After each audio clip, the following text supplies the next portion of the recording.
Welcome back, mate. Episode 8. Here we are. So, in today's episode, it's going to be slightly different to the normal episodes that we tend to do, because it's more like kind of like conversational and or even like fucking blast from the past, like with the Hoods episode and stuff like that, which was a really good one. But in today's episode, I'm going to be discussing how would I word it? It's going to be like male outdated stereotypes. So I'm going to be asking Ryan like a series of questions, things such as men don't cry, and I'm just going to be like, getting his response, his first initial response, because I've got these questions I got wrote down. He's not seen any of them, obviously, other than the one that I've just said. But I'm already taking mental notes now. Like, okay, cry. But yeah, we're just going to do it really, because in our like bank of episodes that we've got wrote down and stuff like that, we thought this would be quite a good one because it follows on nicely from some of the stuff we've spoke about recently. Even things about like therapy and all stuff like that. But it's just, I just find it an interesting one because I've actually seen something online which had similar questions. And I just think it's good even to the viewers as well. Like, when I ask these questions, it's like what instantly pings to mind as a male, and also like if you're female too, or gender neutral, or a fucking penguin, like what do you think when I ask these certain questions? Yeah, get the people thinking. Yeah, I think it's mega, mate, because like I shitload of stuff comes to my head when I hear certain questions like these. Especially living in a house with all girls as well. Like I empower like girls to be the best they fucking can, because I don't believe in all the gender cut stuff and men are more and all that shit. I don't believe in that, or like a woman won't get a job over a man because she might go on maternity leave and stuff like that. Like, even you could even go as far as taking it into like race and stuff like that. Like, I'm like fully. It's true, yeah. Like, I don't give a fuck about your gender. Don't care about your skin colour. The only thing I care about is if you're a City fan. Then you score. No, but for me, every person is just a fucking person at the end of the day. Yeah. I've gone off on a bit of a tangent there for the intro, but that's my thoughts on it overall. Like, woman, man, white, black, gay, straight, like, don't fucking matter. It matters what's it doesn't inside. Matter And if you interact with you and you're a nice person, that's it. Do you know what I mean? That's all that matters. But yeah. Right, so I would say a big thank you to everyone who's listened and given us feedback on the last episode. That went down really well. And want to thank Rob for being so open and honest about his journey and his like treatment stuff that he's had. It was such a class episode, and I've learned so much as well, honestly. Yeah, so good. And this is probably going to be my last episode now that I'm going to fucking jail. Oh shit, you're getting sent down, aren't you, for that fucking criminal ass top you made? The TBC fucking council. To be fair, mate, have spoken. You did get a good like 2 or 3 votes. That was like Ryan to make the merch. Yeah, I know, but one of them was my auntie. The other one was my grandma. And the other one was myself. That's so no, I'm sticking to my day job. Everyone will be glad to know. That's good to hear, mate. You're buzzing more than anybody. No.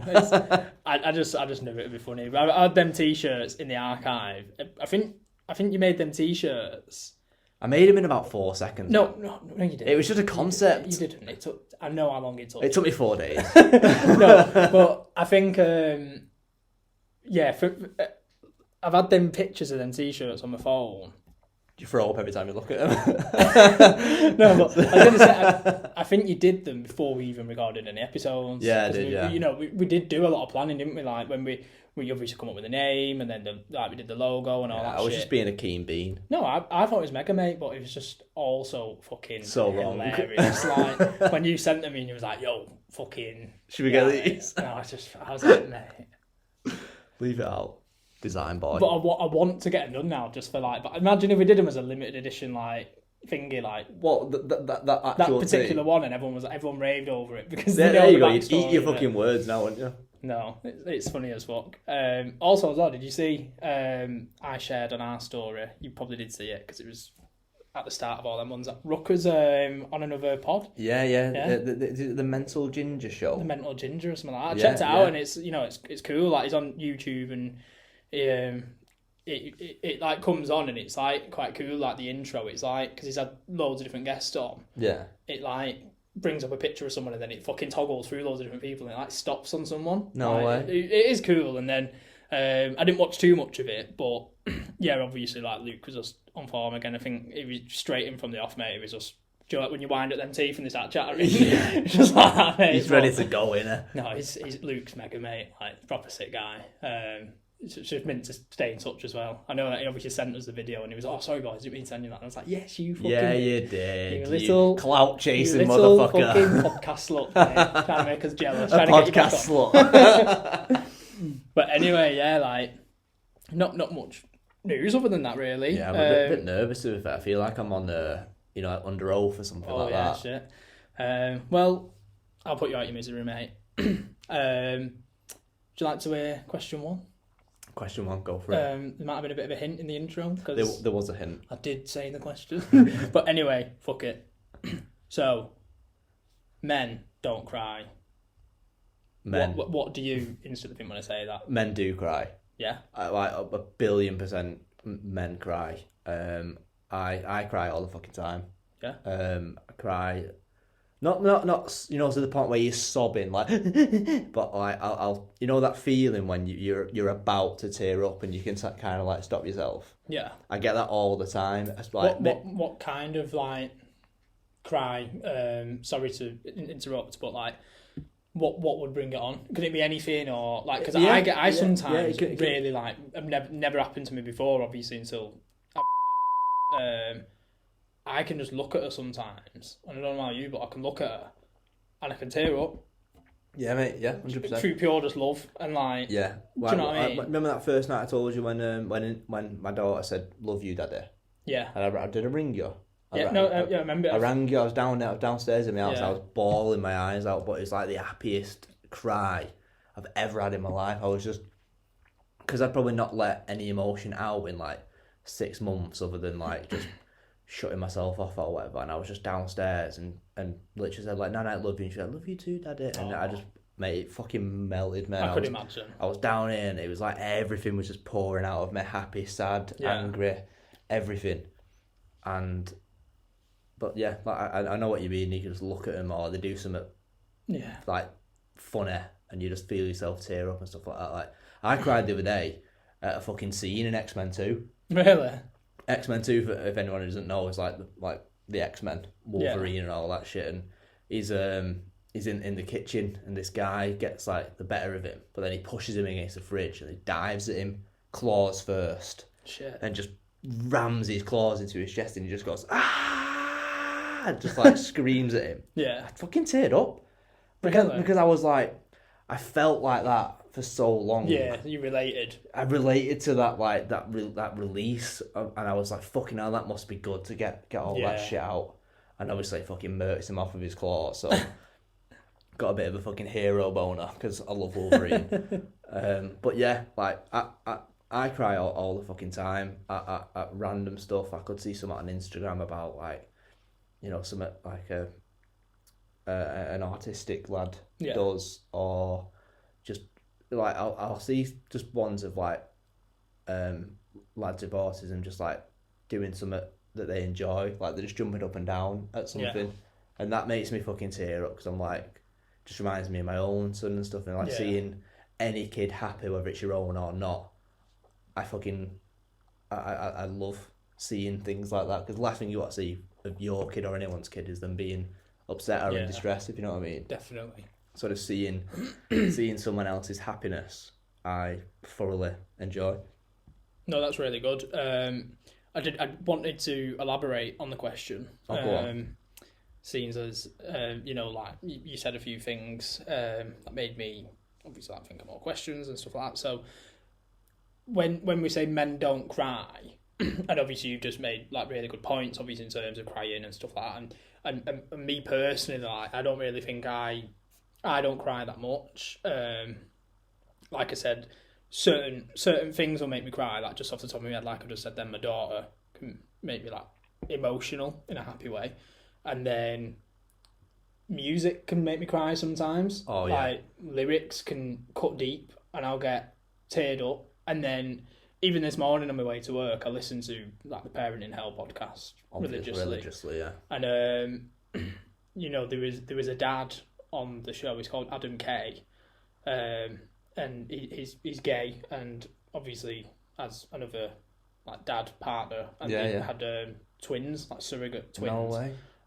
Both carried from different mums, and he was talking about stuff in that to do with, I can't remember exactly what point it was, but I started tearing up, and you know, just because you can put yourself in that perspective. I think he missed the birth because she went in, the surrogate went into labour like fucking 7 weeks early or something, like that, and she was in America and they was in another country. Oh, so they couldn't get there. Well, no, they went straight on like Skyscanner to go, and there was only one seat left. Wow. So they flipped a coin, and obviously he was like, so I'm like the worst dad ever, blah blah blah, and I was like, straight away I was thinking like, you fucking not, like you can't blame yourself for going into, like, you can't be biased, you can't plan for that 24/7 and stuff like that. But yeah, like, so those things can make me upset and cry.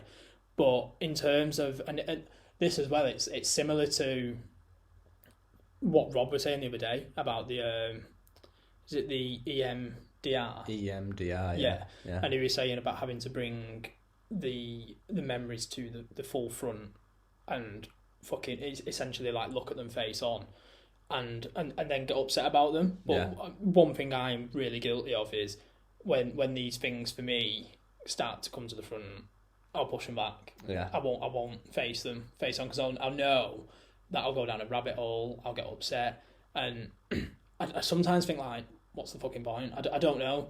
But anyway, like, fucking waffling bear tonight. Like, I wanted to ask so we both just said like, yeah, it's good to cry, but for a long time in my life, like I didn't cry. Oh no, as a kid, it was very much like if it was starting a cry coming on, it was like no, you're all right, don't. Yeah, like you were sort of like encouraged to sort of hold it back, if you know what I mean. So I don't know, an adult now, you're the judge of like what emotions come to the forefront of your mind. Well, so being able to let them out now as an adult, it's quite fucking nice, if you know what I mean, rather than being like told to just fucking, I can see your bottom lip going, you know, fucking come on, like, you don't need to cry, you don't need to cry.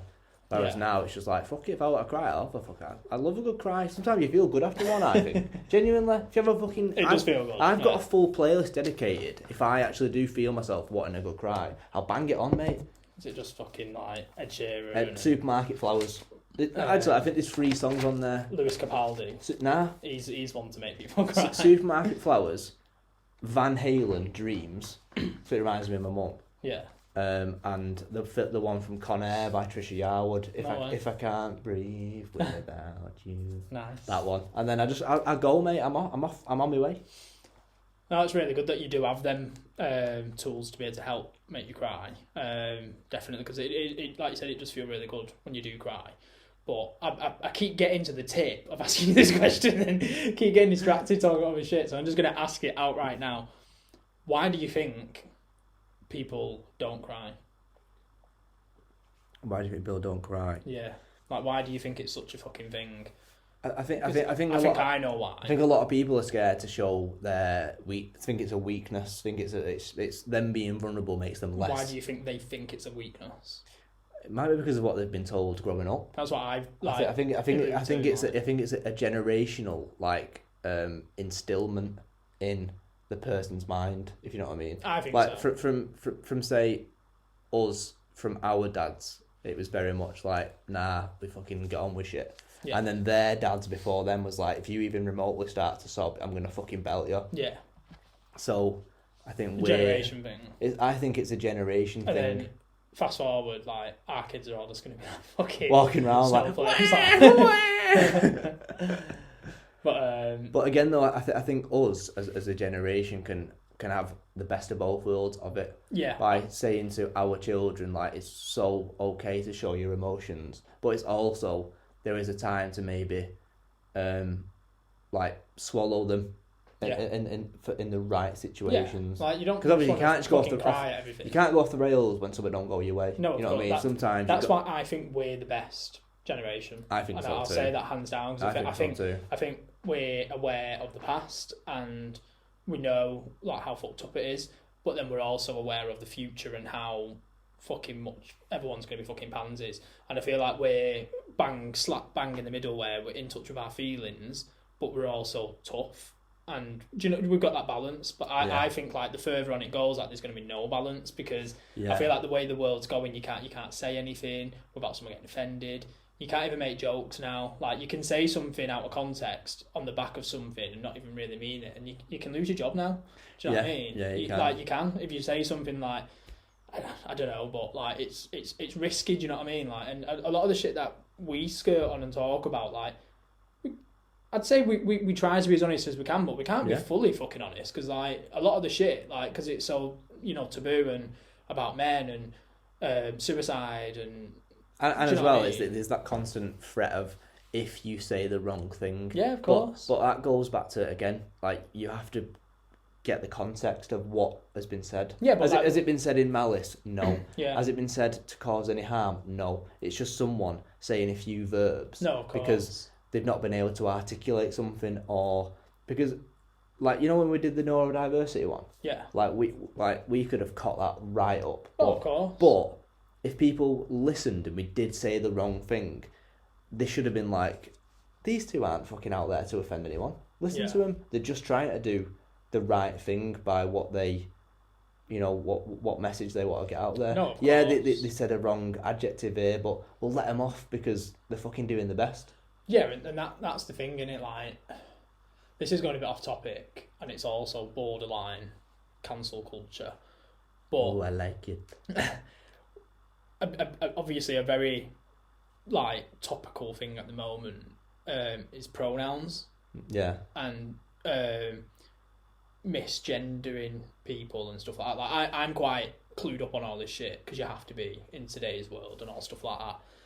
See a lot of stuff obviously on Instagram and, you know. I seen someone having a pop. I think it might have been on an airplane or something, and I think the guy said, "Excuse me, sir, would you mind moving?" And the person next to them went bananas because they didn't identify as a man, and he said it like it was just being respectful. Say, "Excuse me, sir, could you?" Yeah. I don't know. I think he was like trying to get past him to go to the toilet or something like that, and he went mad. And it's like, well, how is that person? That is the thing, mate. How is that person meant to know that's the case when all they were doing in that situation was just trying to be respectful? Yeah, because I've had conversations with people that are like advocates for this, and they say like, you should just never assume. And it's like, so again, you have to walk around on your tiptoes constantly. And it is hard, especially, like I said, we're quite clued up and we know. But like, if there's someone out there that you could look at and it outright looks like a fucking woman. Yeah. I don't know. I don't really use gendery things anyway, but some people do, like, I don't know, like fucking builders and shit like that might call people like love or darling and stuff like that. Like, I don't really speak like that. Yeah. And I just think it's so easy to fall into it, and it's fully accidental as well. No one's done it on purpose, because I know a while ago, I don't think you probably don't really watch it, but this morning on, I think it's ITV. I don't watch daytime TV. I don't either, but I heard about it. There's a woman on it. I think she's Irish, and she's called Lorraine, and she's a proper lovely woman, like nicest woman in the world. And she called Sam Smith him. Yeah. And obviously, Sam Smith identifies as non-binary or whatever. Yeah. So it's them, you know. And she called him, like, said him. And that was a massive uproar, and there was like, Twitter was popping off. As in, did Sam Smith have an issue with it though? Yeah, of course. Well, he did? I'm guessing so. Like, I don't know, but like, loads of people caused an uproar, and there was like saying like, get her off the telly and all stuff. And I'm like, she's fucking old. Like I said, it's a borderline thing. And anyway, like, it's a bit of a tangent, but I seen a video of you know who Ian McKellen is, Gandalf, Magneto in X-Men. Yeah. He was doing like a podcast, something like that, and he says, when it is originally from Manchester, and he goes, with all that's happening in the world at the moment, he gets into a taxi at Piccadilly Station after he's been shooting a film or whatever. Yeah. And the taxi driver will say to him, "Where to, love?" And he goes, how nice is that? A grown man calling another man love. Yeah. Like, he said, that should be it. Just love just covers all. Because it's not an adjective. It's not a. It's not a. I don't give a it's shit. Not Someone a. call It's me not. love. It's not a person and or thing. If you just called each other love, there can be no negative connotation towards that. And he was like tearing up, crying about it, saying like, because I think he obviously he's 80 odd. Yeah. So with all this that's happening in the world now, he's obviously struggling to get his head around it. Yeah. And he's just like, he's just like, why don't people just call each other love, and we can all move on and be nice to each other. Yeah. So it covers all. And like, love covers all, doesn't it? It's nice as well. Yeah. You know what I mean? It's like, yeah. Anyway, tangent over. Yeah, sorry about that. But that's the good thing. That's the beauty about these questions, that they do. You can go down rabbit holes. Yeah, absolutely. You can explore different things and stuff. But like I said, that was very much on the cuff of something I don't feel comfortable speaking about personally. No, because it's too easy to say. It's too easy to say the wrong thing, and then you fucked then. Do you know what I mean? But anyway, question number 2. They're not really questions, are they? Are they more like statements? I think they're like statements, and then you're like requesting me to say stuff about them. So they're semi-questions. Hey, 50p in the jar. I've already said blah blah as well today. Next one. What do you think of when I say be a man? Be a man. And in terms of context, like, I don't know, someone could be getting a bit upset about something and they go, hey, be a man. I think about Gambino when he's like, be a man about it. Don't talk your shit, shake hands about it. I'm ill. I think being a man can be subjective, because what someone's definition of being a man and what someone else's may have very different meanings towards what that is. Yeah, like I said, it does depend on context, but usually it's if someone's being a bit, I don't know, wussy about something, or a bit whiny, getting a bit upset about it, and you go, hey, fucking come on, man up, be a man. Yeah, again, I just think it's I do think it's like outdated terminology. Yeah. Because what if it was a whiny woman? Would you say be a man? You'd be like, no. You wouldn't say to her, be a woman. No. So I think it's just that's interesting. Yeah, because you want. Yeah. You know what I mean?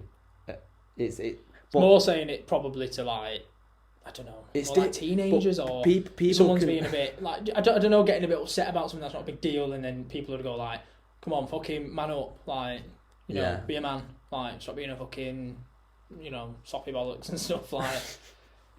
I don't know. I think it's just it's too varied of a phrase, but what I consider to be a man, right? Yeah. I consider being a man someone who's rounded with a combination of stoicism and vulnerability. Being a man is taking care of your family, taking care of the people that depend on you, and then again, like, can that lead into like what you consider masculinity? Yeah. Like, you know, masculinity from the sort of general population would be someone who's 6'6", built like a fucking brick shit house, and can move mountains. Whereas got a massive cock. And whereas me personally, I consider being masculine as showing your vulnerabilities, your weaknesses, and, you know, whoever you're gonna choose to like spend your life with or share the rest of your life with, you give everything to them, mind, body and soul, good and bad. Yeah. Like that's being masculine, that's being alpha. And like, especially if you've got a family. Yeah. You know what I mean? Like it's, I feel like being a man, you have the duty on your shoulders from the off to make sure your family are taken care of. Yeah. And yeah, like say if you've got a missus who out earns you, that's great.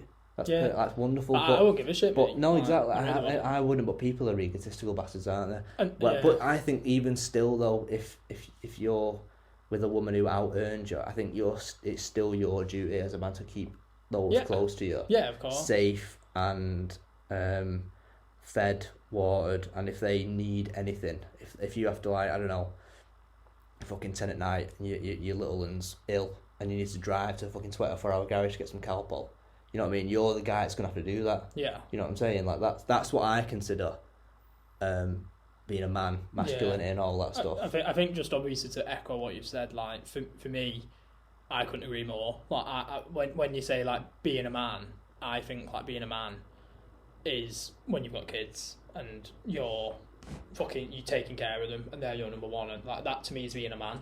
Like I think I'm not saying you can't be a man if you've not got kids, but I mean like when you've not got kids, I think like it's not really much like to be a man about. Is it like you can do what you want really? Yeah, you can do what you want. You can wake up, you can have like scratch your balls. You can have like about 3 wanks, and then you can fucking play on your PlayStation all day, and then you can do what the fuck you want. But when you've got kids, you don't get any me time.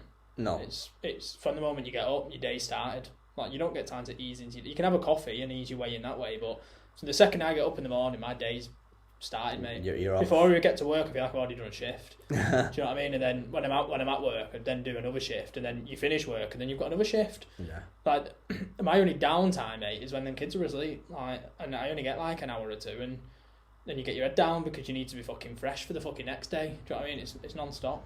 Yeah. Obviously, I always wanted to have a family and shit like that, and you know.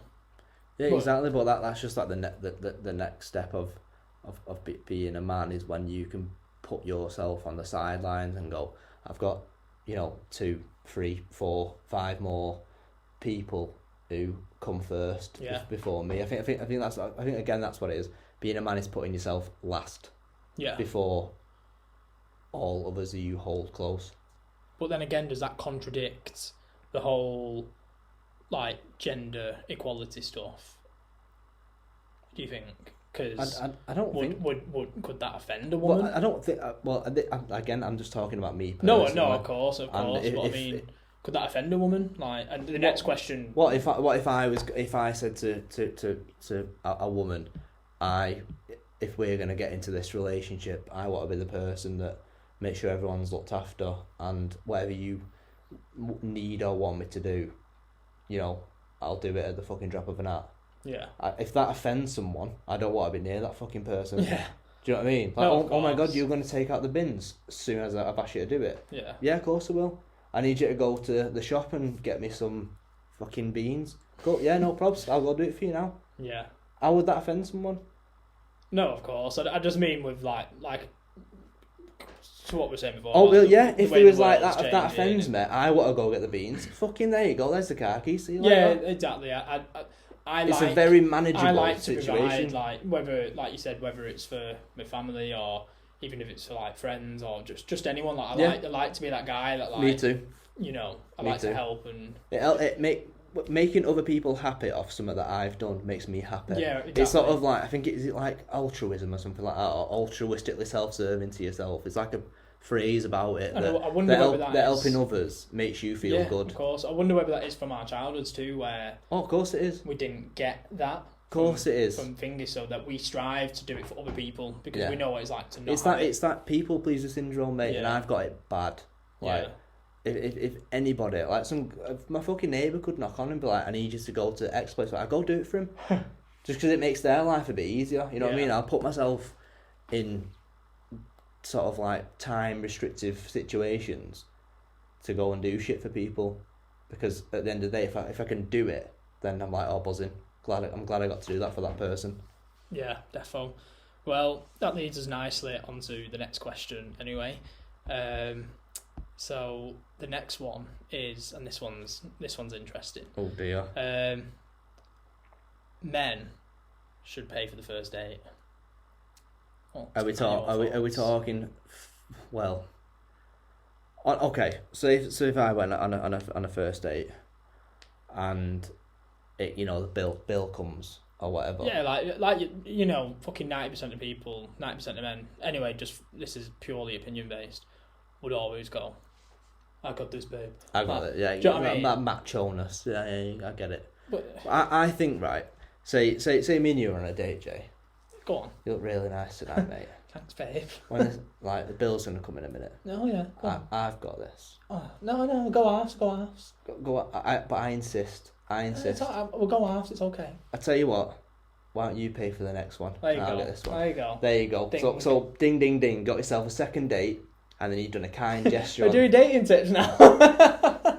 Mate, I'm on 078. Call me at Ryan Dating Tips. No, but every time I've took a girl out, to be fair, I think it usually is the guy as well, innit, who says, like, I want to take you out. Do you know what I mean? So, in hindsight, like, if you're wanting to take them out, then you should kind of pay. Like, if a girl, if a girl said to me, like, I want to take you out, like, you sexy fucking piece of meat, like, fucking hell, do you know what I mean? Then technically, should they pay for the date? Like, do you know what I mean? Or if you, I don't know, it is a weird one. Like, every date I ever took a girl out on first dates and stuff, I've always said, I'll pay. I got this. But again, that's just to do the nice thing. But I think if a woman is, if I'm on a date with a woman, and the bill comes and she's just sat there waiting for me to pay, I'd be like, fucking get your credit card down, let's go out. I'd be like insistent on it, and then I'd be like, right, fuck off.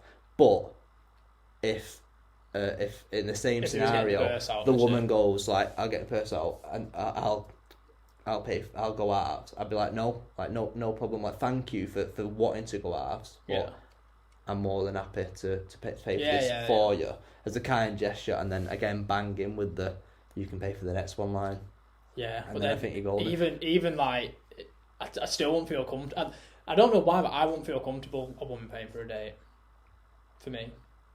No, I wouldn't. I know what you mean because that leads back to that. Because again, men doing stereotype and feeling like you have not you have to, but it's like I'd feel uncomfortable because like you even said in the other episode that I'd feel uncomfortable asking someone to fucking buy me milk. Like, I just don't like anyone doing anything for me. Like, in a way, do you know what I mean? Like, that's just, it's proper fucked up. But like, I don't know. It is weird. Like, the way you look at it, really, really weird. Like, I don't think it should be. I don't think it should be expected of the man to do it. Yeah, I think the man will do it 90% of the time because they want to. Yeah, you know what I mean. And then is it because of like pussy power as well, or like? I don't think so. Like me personally, I would just do it as a kind gesture and be like. No, I'm not saying it like that. I mean, like, can women, women have always got that card in it of like. What, taking the pussy out of play? Yeah. Fucking hell. No, I'm only joking. But yeah, mate. But I think if from another side of it, if you're married, then I think what money you have as a couple is both of yours anyway. So I think in that sense, I don't think it matters who pays. Yeah. You know what I mean? Like, you're sharing everything then. But specifically dates. Yeah. I don't. Like, even now, like, obviously with Beth, like, we can pretty much share money. Like, it's not like my money's mine and hers is hers. Like, we've got kids and fucking nursery fees, like bills and all that shite. But even now to this day, if we ever go for food or anything like that, I still like to pay. Do you know what I mean? Because I think it's quite gentlemanly, and also as well, I like to do something nice to, because I know she likes to go out for food. Like, I like to pay and treat her, and as well, it's just how I am. I don't think you're doing that to portray some sort of like superiority or ego. No, not at all. You're doing it as a nice gesture to your wife to say, like, it's like a thank you, like, for putting up with my shit. I'll pay for this fucking bagel of yours that you just got. You know what I mean? I think it's a nice thing, but if the woman who you're with is insistent on paying her own way, then I think you have to respect that as well and be like, okay, we'll go out on absolutely fucking everything if that's the way you want to go about it. No, definitely. It just depends. But I just thought it was a really interesting one because I've seen stuff before, like memes and shit on Instagram, and it'll be like a video of a woman saying like, here's what to do if a man asks you to go out on the first date.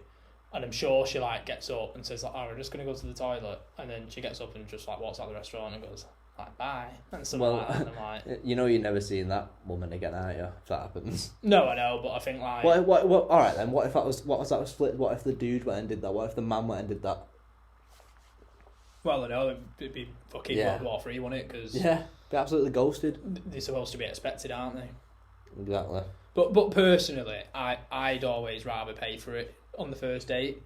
But if a woman was like you said, insisting and being like, no, I want to go halves, I'd say like, well, no, I want to pay, but if it would make you feel better going halves, it's a conversation, isn't it? It's a simple conversation to have. I'll just let you know that I do want to pay. I've asked you out on a date, so I want to pay for it. Do you know what I mean? But like you said, that's a really good thing to say. Like, well, let me get this one. Yeah. And then if you're up for a second date, Boom. then you can get the next one. And if she goes, oh, I don't think we really want a second date, then you can go, okay, let's go halves then. There you go. It's easy. It's not a fucking hard situation, mate. It's dead easy to fucking or you can just be navigate. like, you know what? This one's on you then. Yeah. I insist you pay because you're going to fuck me off after this. and now I can eat that garlic bread. Fucking hell, bang. That's funny. Yeah, mate. Next question. Okay, let's heating up. Heating up in here. Men are supposed to take care of women. What's your thoughts on that? Men are supposed to take care of women. I disagree. I don't think they are. I don't think they're supposed to take care of women. I seen something interesting. One of your homeboys, actually, Andrew Tate. My homeboys? He did an interview with Piers Morgan. Oh, It's yeah, done a couple, I actually. watched that, yeah. But I was watching one, and he said about marriage, and once you get married to a woman, she's your possession, and you own her. Oh, no, I disagree with that. No, that's proper fucked up. But then he said, his counter-argument, and Piers obviously said, like, no, that's not the case at all. His counter-argument was, well, what if, he said, why does the dad walk them down the aisle and give them away then? And he was like, well, it's just fucking tradition, innit? It's like, it's giving away his daughter to another man. And he's like, exactly.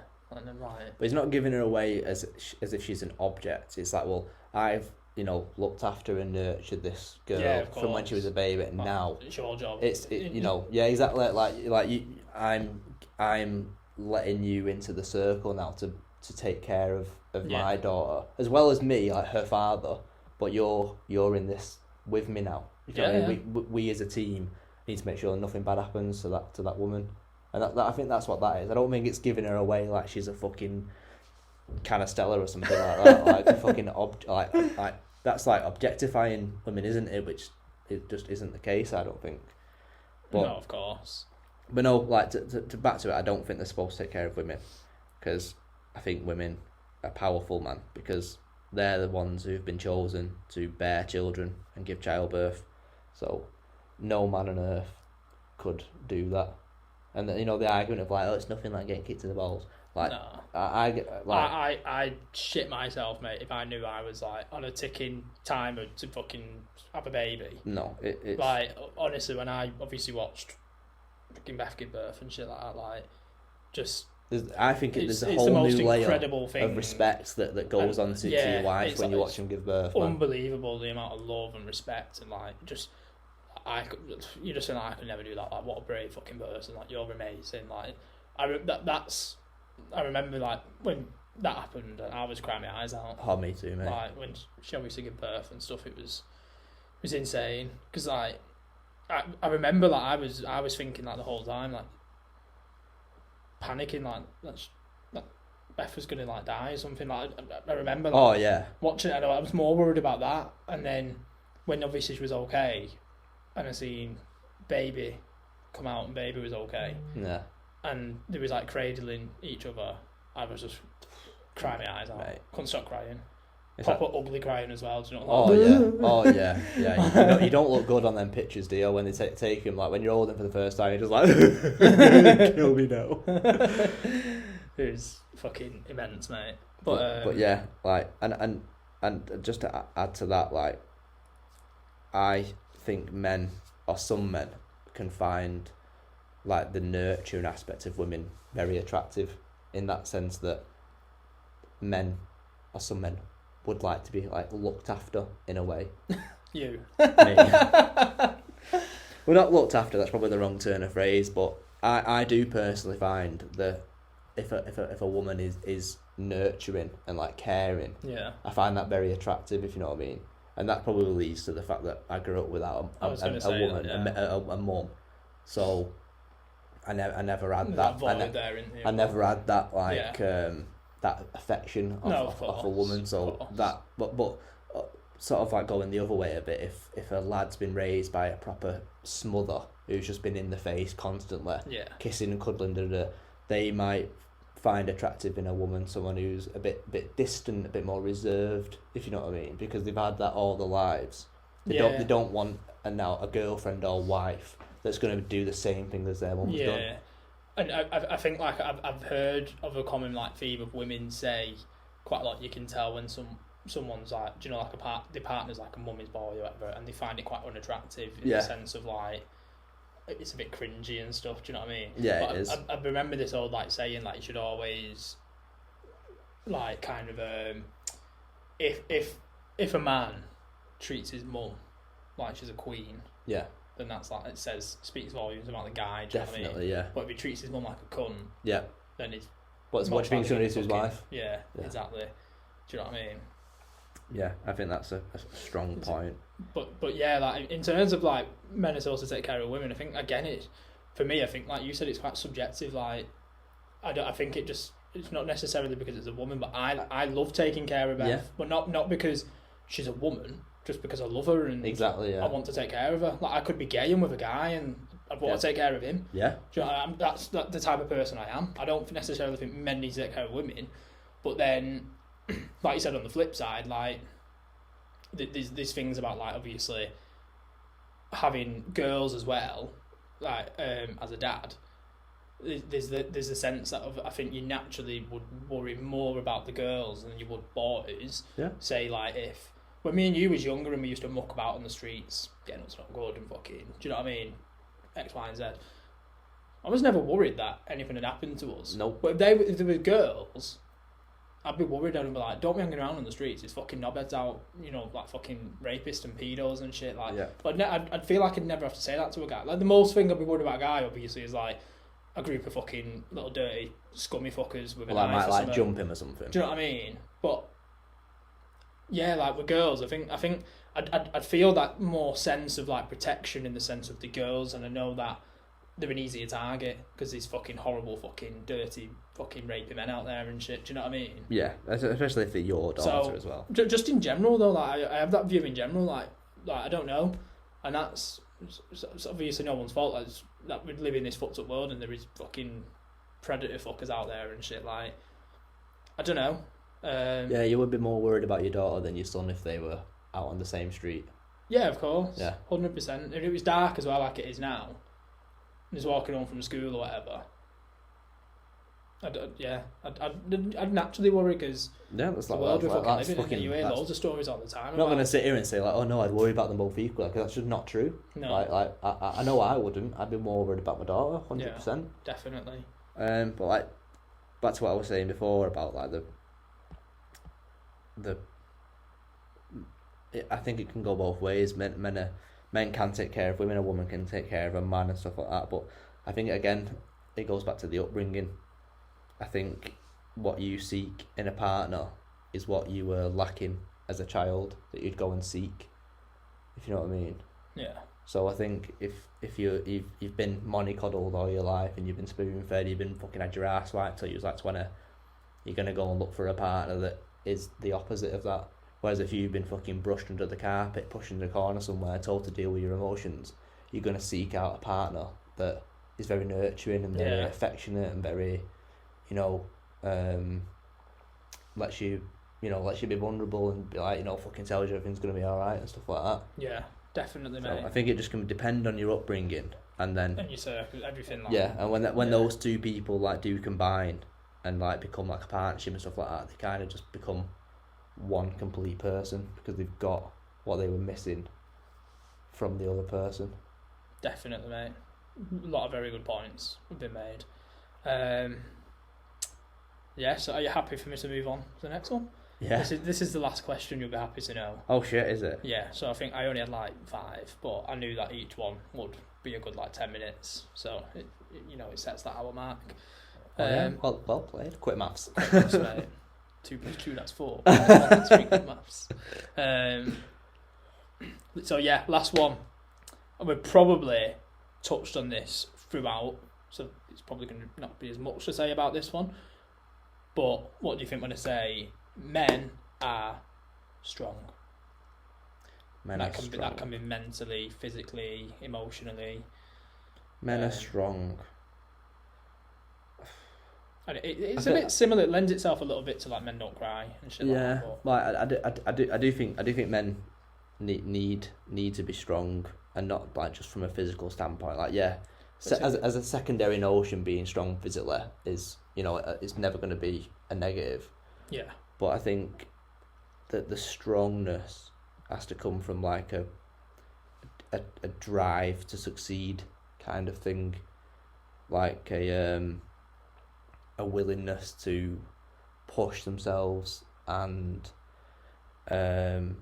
just sort of like be better, because like as lads, like we're in competition with each other from the fucking get-go, mate. Like you know, when like you're 13, 14, 15 and you know you might want to go try and get your first kiss, like you're gonna have to compete with other lads who are doing the same thing. Do you know what I mean? And then when you go for your first job, like, you know, there might be 3 or 4 other lads in there, or 3 or 4 women going for the same job, and you have to be strong to fucking try and stand out from the other people that have maybe gone for that job. Definitely, mate. And I think as lads, like, nothing is going to get given to you, if you know what I mean. No. Like, if you want, you know, like us, mate, we wanted to go get a paper round, we fucking went and got a paper round.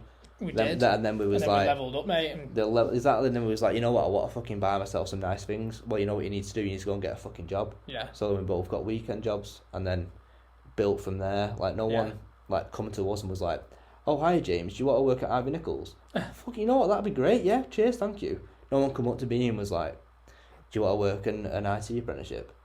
Or we went and got them. Went and got them ourselves. Old school, handed out CVs like fucking bad boys, mate. Exactly. Paper round skills come into handy, didn't they? Was fucking rolling up them CVs, posting them through, posting them with the newspapers in the middle. Yeah, and like again though, that can apply to women as well. Like both genders have to be strong equally. Yeah. Do you know what I mean? To go and pursue things that they want in life and stuff like that.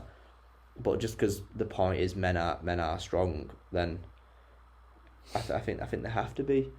I mean, if you're gonna portray a sort of non-competitive outlook on life, and you do find yourself being a dad, you're gonna portray to your kids that that's sort of like an okay thing to do. Yeah. To just like, oh, my dad just sits on the couch all day and fucking watches memes on Instagram. Yeah. Then what do you think your fucking kids are gonna do?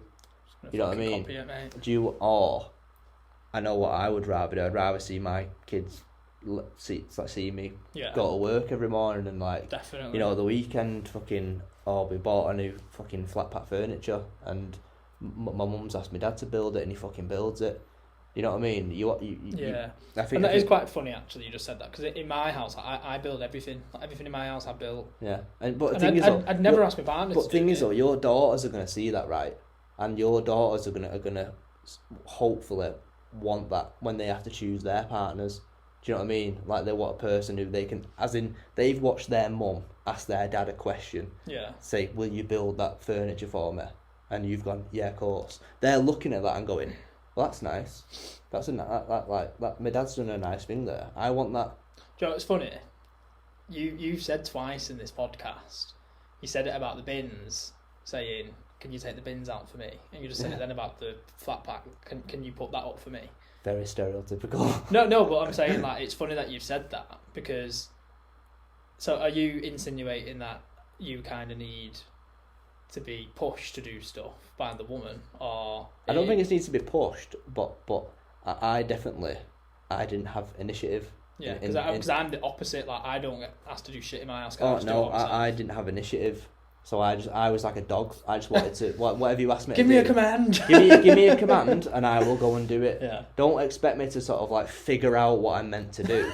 You know what I mean? Just fucking point blank tell me, and it will get done. Do you think that's because that's how you brought up by your dad? Yeah, 100%.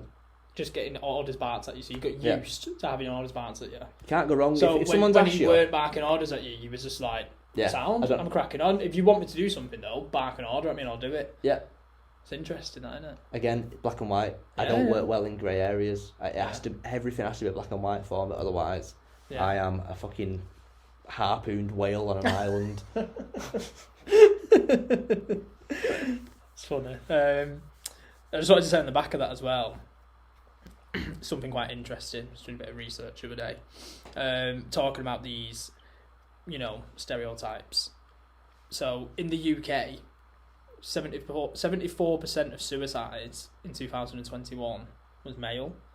That's almost, basically it's fucking 3/4, was male.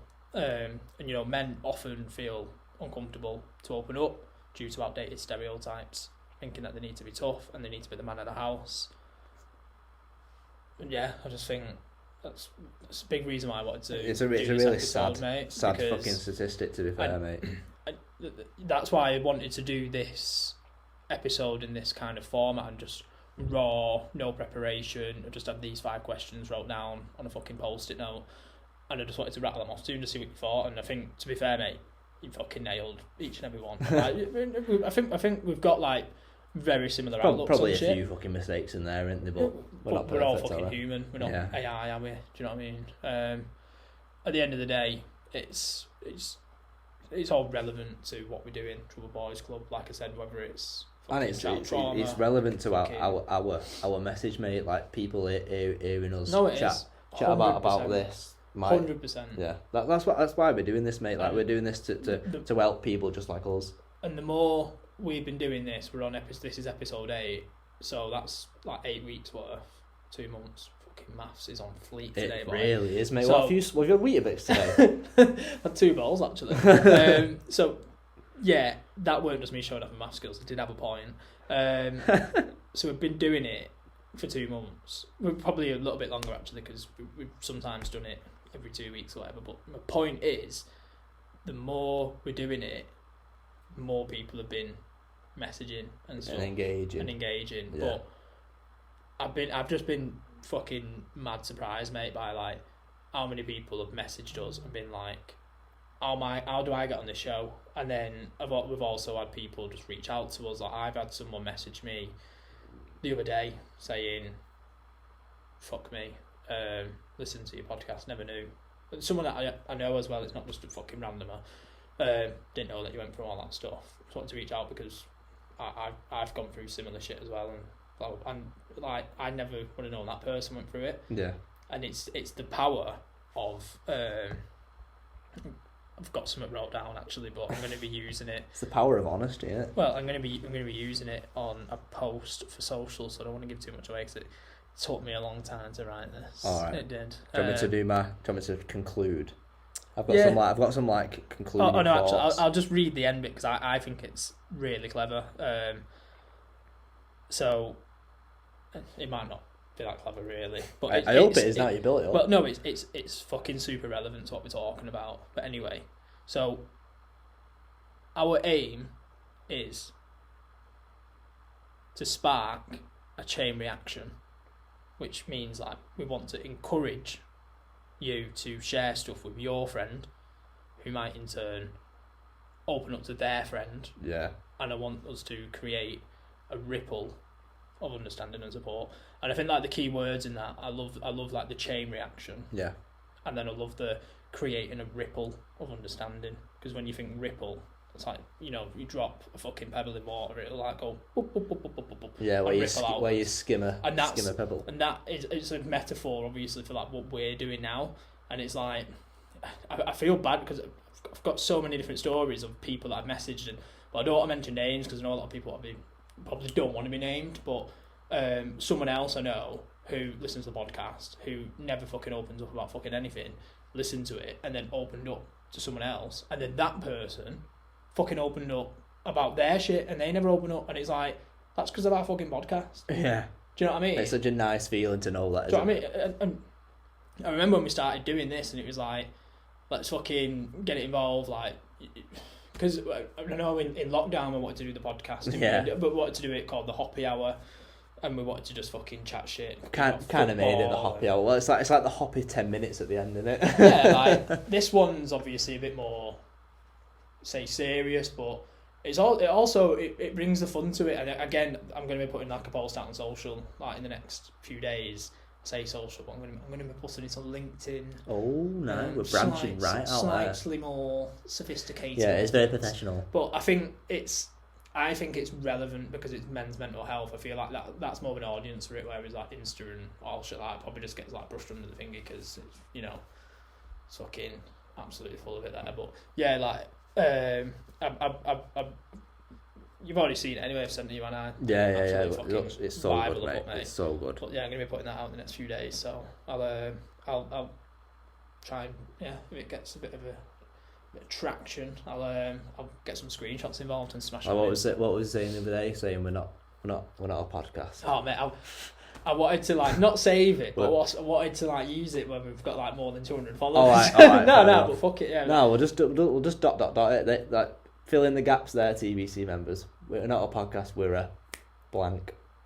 Yeah. See, imagine if someone messages in again saying we're a knobheads. We're pricks. Yeah. We'll you know what's a good idea, but to like wrap up this one, like I think us as a generation are breaking a lot of stereotypes, and I think it's a great thing that that's happening, and I know that our message as a podcast, as a duo, blank, as a duo, as a blank, like we want to break the mold on every single fucking one, and definitely. I think that people aren't perfect, and if you don't make mistakes, you're not gonna have the ability to learn. Yeah, you've got to make mistakes in life. I'm a big believer that you've got to make mistakes. Yeah, whether you're a man, woman, child, dog, cat, you've got to make mistakes in life to make progress. And if you don't make mistakes later on in life, when you do make a mistake, you're going to think, well, if you don't make mistakes, you're just going to be stagnant. You're going to stay in one place. You've got to take risks. You're going to be running in fucking quicksand. The amount of risk that I've taken, even if it's like leaving a job for another job. Yeah.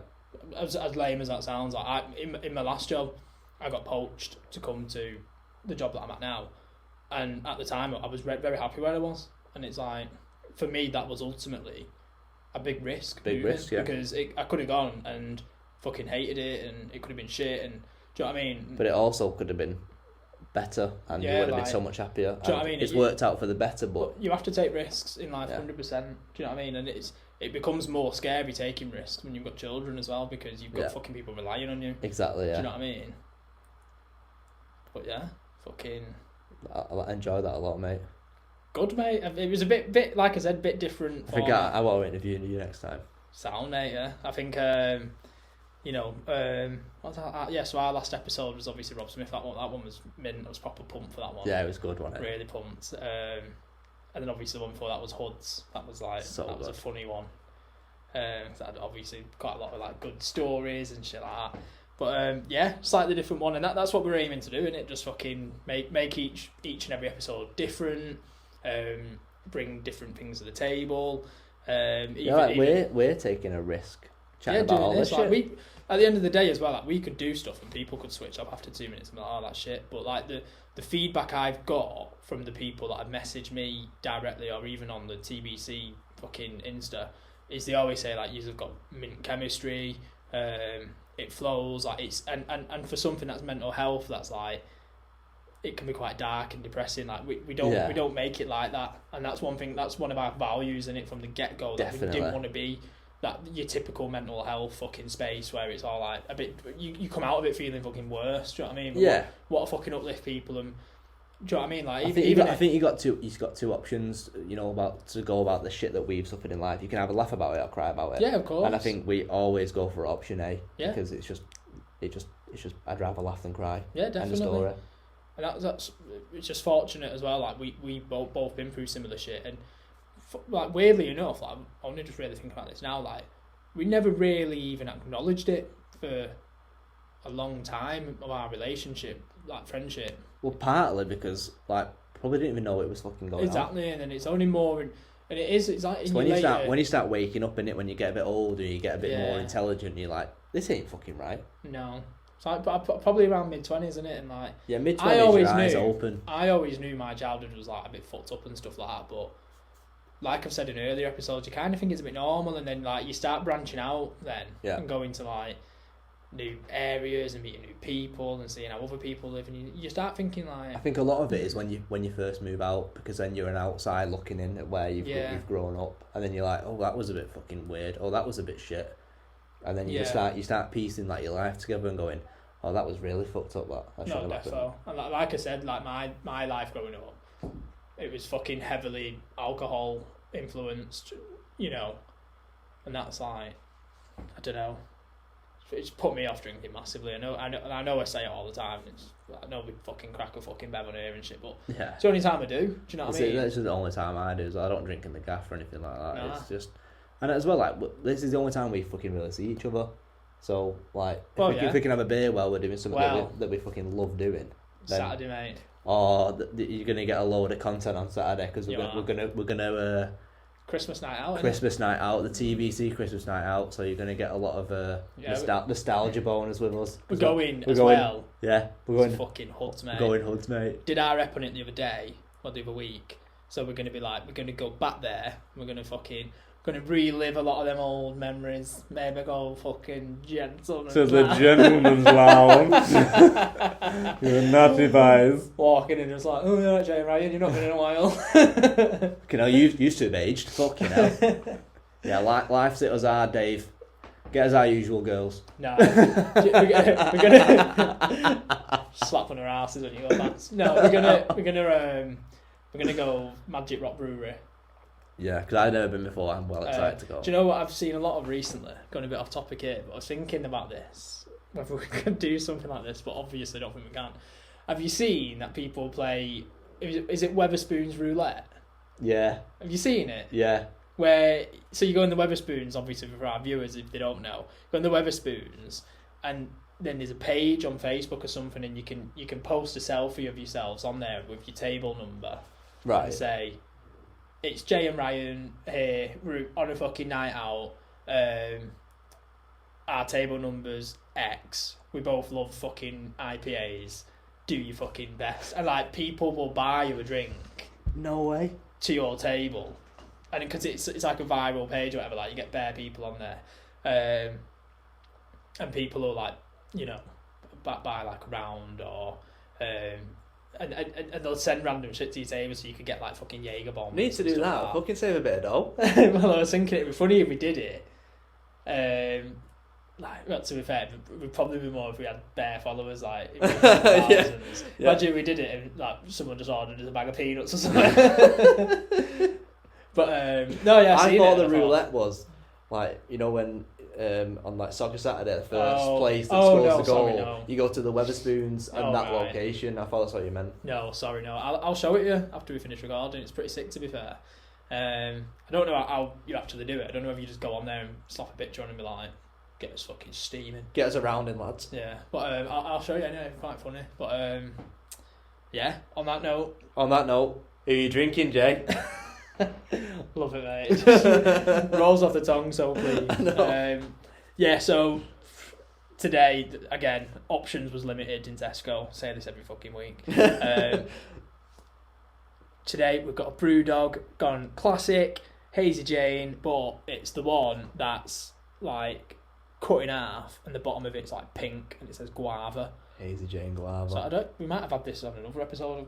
I don't know if it's just a Hazy Jane. Probably. I think we just had Hazy Jane there. So this is technically different. Technically different, but only just. But anyway, it is really nice, to be fair, compared to a Hazy Jane, because it does bring that like citrusy. Oh, it's so nice. You know, when you have that first sip.